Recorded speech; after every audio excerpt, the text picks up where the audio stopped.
मेरी क्यों व्यर्थ जान खा रहे हैं और मुझे खामखा परेशान कर रहे हैं।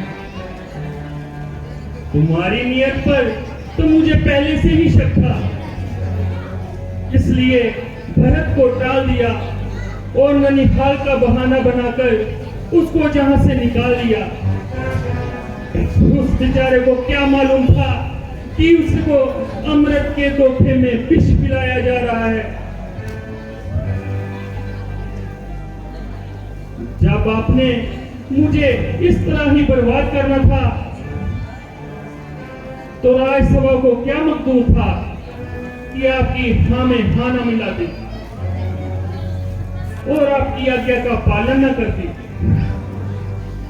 बाकी ये रहे ड्रावे कि कुल का नाश हो जाएगा, सब कुछ बर्बाद हो जाएगा, तो मुझको इन सब की लेश मात्र भी परवाह नहीं।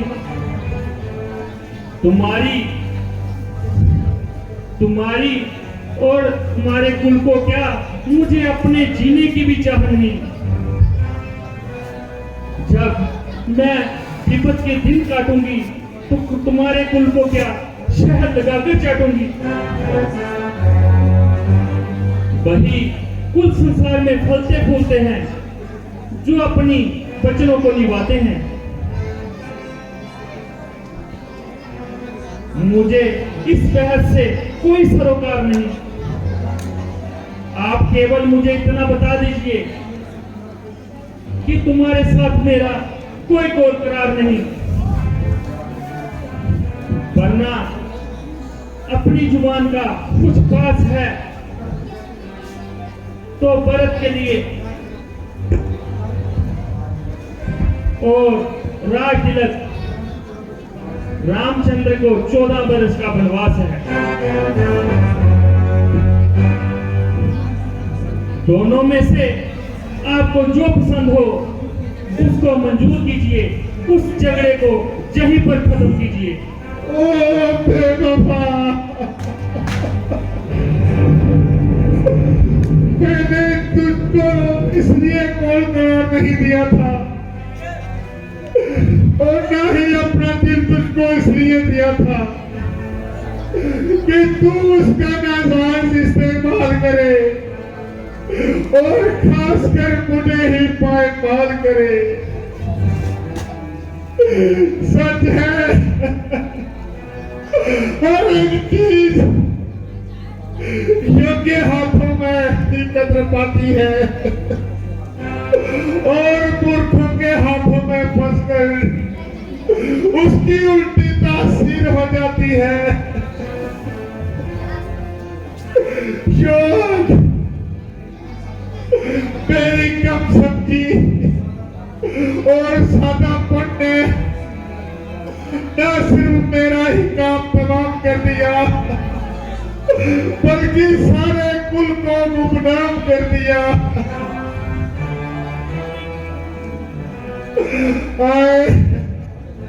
अगर मैं पहले ही इन स्त्री चरित्रों को जानता तो कदापि तेरा कहना न मानता, न तेरे इस फ्रेम में आता, न अपना नामो निशान दुनिया से मिटाता। मैं तो ये जानता था कि तू मेरे दिल में मेरी रक्षक होकर बसेगी, ना कि उल्टा सांप बनकर डसेगी। ओ जालिम,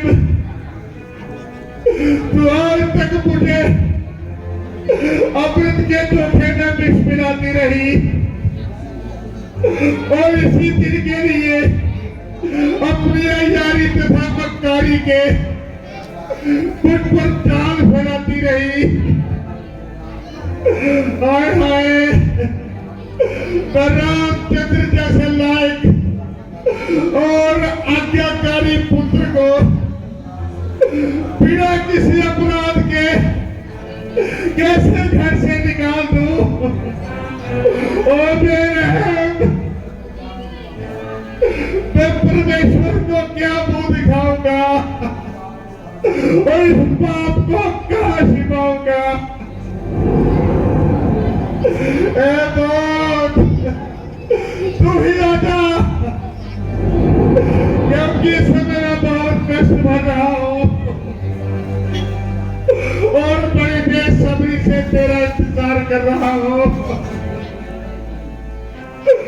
मुझे अब जिंदगी की जरूरत नहीं और सिवाय तेरे इस मुसीबत के छुटकारे से कोई सूरत नहीं। ए जमीन, तू ही फट जा और थोड़ी देर के लिए अपनी जगह से हट जा। परमेश्वर के वास्ते तू ही मुझे थोड़ी सी जगह ठहरा दे और इस बुद्धि से निकाल दे। ए आसमान के सितारों, तुम तमाम रात मेरी हिफाजत का दम भरते रहे और मेरे जख्मी दिल पर बर्फ पट्टी करते रहे, मगर शौक तुम भी इस बदनसीब का साथ छोड़े जाते हो और मेरी ओर से मुंह मोड़े जाते हो। हे परमेश्वर, सिवाय तेरे ना कोई मेरा दुनिया में सहायक रहा और ना मैं किसी को मुंह दिखाने के लायक रहा। तू जल्दी मुझे इस दुनिया से उठा ले और अपनी आनंद में गोद में बिठा ले। ऐ मौत, मेरी प्यारी मौत, तू जल्दी और अधिक देर ना लगा। हाँ हाँ, मैंने देख लिया है, तू आ गई है।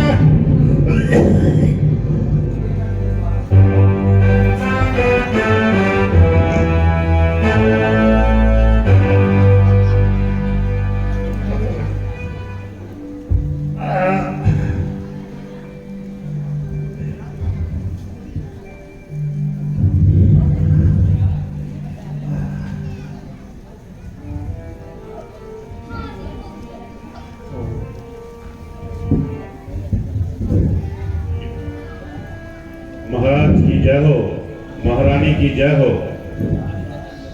महाराज, राज तिलक का सब सामान तैयार है, बस आपका इंतजार है।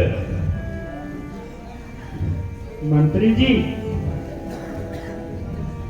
महाराज राज तिलक के कार्य से इधर उधर भागते रहे, जिसके कारण तमाम रात जागते रहे।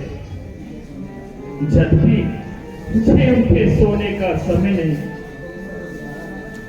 मगर इस समय उनको जगाना भी उचित नहीं। आप केवल इतना काम कीजिए कि रामचंद्र जी को जहां पे भेज दीजिए। जो आ गया महारानी।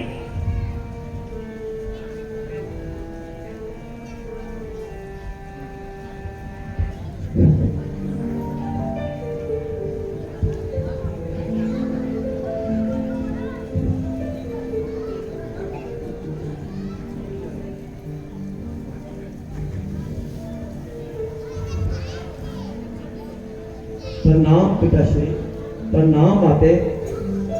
कहिए क्या आज्ञा है? आपकी सेवा में आपका जो सेवक उपस्थित है। बेटा, केवल तुम्हें देखने की लालसा थी और ये हमारा अंतिम आशीर्वाद है। पिताजी, खैर तो है, चित पर कैसी बेकरारी है। बेटा, आओ जरा गले से लगा लो, क्योंकि अब हमारी अंतिम सफर की तैयारी है।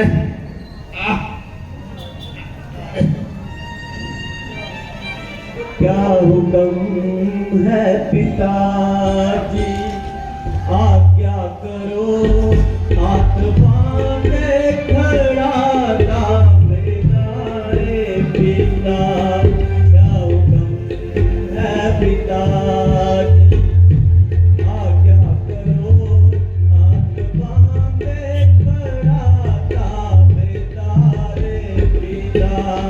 मेरे जीते जियो कोई दुख आपको मेरे जीने पे धिक्कार है पिता।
हालत देखकर मुझसे रह नहीं रह सका। एक रात में ही इस कदर क्या तब्दीली हो गई कि आपके चेहरे की रंगत तो बिल्कुल ही पीली हो गई। आखिर कुछ वजह तो बताइए पिताजी। ना मालूम आपकी इच्छा के विरुद्ध कौन सी ऐसी बात हो गई जो कि आपकी आत्मा को इतना कष्ट सह रही है। अगर मेरी जिंदगी में आपको इस कदर आजार है तो मेरे जीने पे धिक्कार है, धिक्कार है। माताजी, अगर आपको कुछ मालूम हो तो जरा बता दीजिए कि क्या बात हो गई है। हाँ, मालूम तो है, पर अगर पूरी करो तो बताऊंगी और ऐसे अपना माथा क्यों खपाऊंगी। माताजी शीघ्र बताइए और मेरे संदेह को मिटाइए। माताजी, आश्चर्य है कि आज आप मुझे किस प्रकार की बात कर रही हैं। अगर आपको इस बात का शक है कि रामचंद्र पर कि मेरा क्या हक है, इसलिए आप मुझे अगर मगर शब्द का प्रयोग कर रही हैं, माता जी,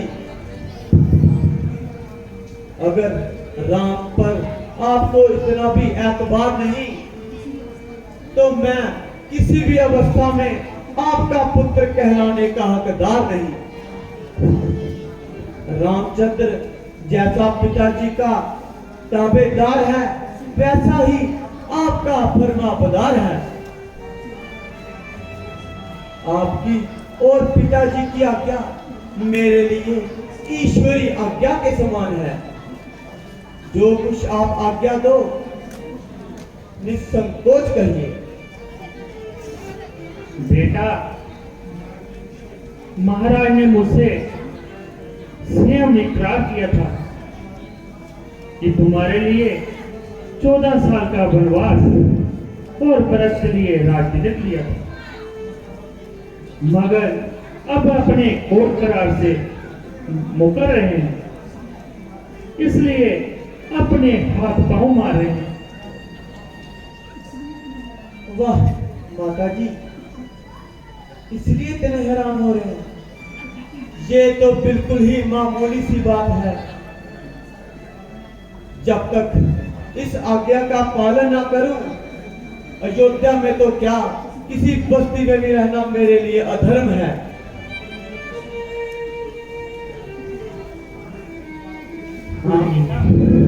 बात तो कुछ भी नहीं, दिन गुजरते क्या देर लगती है। जब अनगिनत सदियां गुजर गई तो 14 वर्ष तो तुम ही गुजर जाएंगे।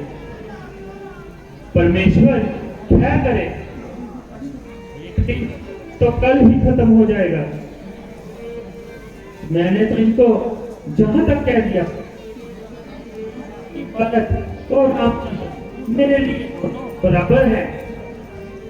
भरत ने राज्य किया तो क्या हुआ, रामचंद्र ने किया तो क्या हुआ, मगर कहने लगे हमारे कुल की छान जाती है। माता जी, ये तो एक साधारण सी बात है। परमेश्वर ना करे कि कभी कोई कठिन कार्य भी आन पड़े तो रघुकुल की कसम है आज तब भी जान के साथ है।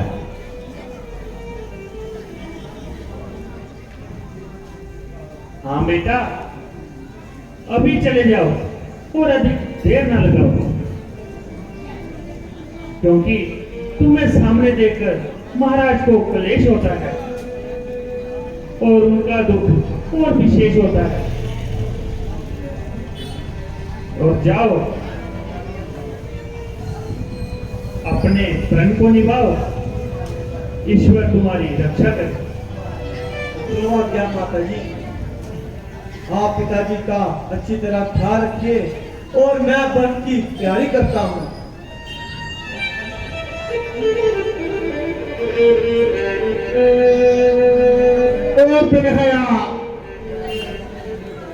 वैसे तो तूने मुझे जलाकर खाक कर दिया, लेकिन अब सच्चाई को भी प्राप्त कर दिया। ऐसा जुर्म कि बाप तो स्नेह करती है और दोष मेरे सिर पर धरती है। और जाने कुछ तो परमेश्वर का भय कर और ऐसा दोष तो मेरे सिर पर ना धर। मेरे लिए यही एक मौत का पैगाम है, मगर तुझे क्या, तुझे तो अपने चाल बातों से काम है। ए परमेश्वर, मैंने कौन सा ऐसा अपराध कर दिया जो आपने भी मुझे कदरों से दूर कर दिया। ए जीवात्मा, तू क्यों निकल कर वापस आ रही है? ओ बता ही मुझे इस प्रकार के दुर्वचन सुना रही है। ऐ मौत, आज तू भी मेरे साथ दिल लगी कर रही है और मेरे जैसे पापी के पास आने से डर रही है। तू आती है और अपनी सूरत दिखाकर चली जाती है, मगर याद रख, दुखियों के साथ हंसी करना तेरे लिए वाजिब नहीं और किसी के जख्मी दिल पर नमक छिड़कना तेरे लिए मुनासिब नहीं। मेरी अवस्था इस समय काबिले रहम है, मगर तुझको ना मालूम किस बात का वहम है। परमेश्वर के वास्ते लिया और मेरा काम आए। हेलो।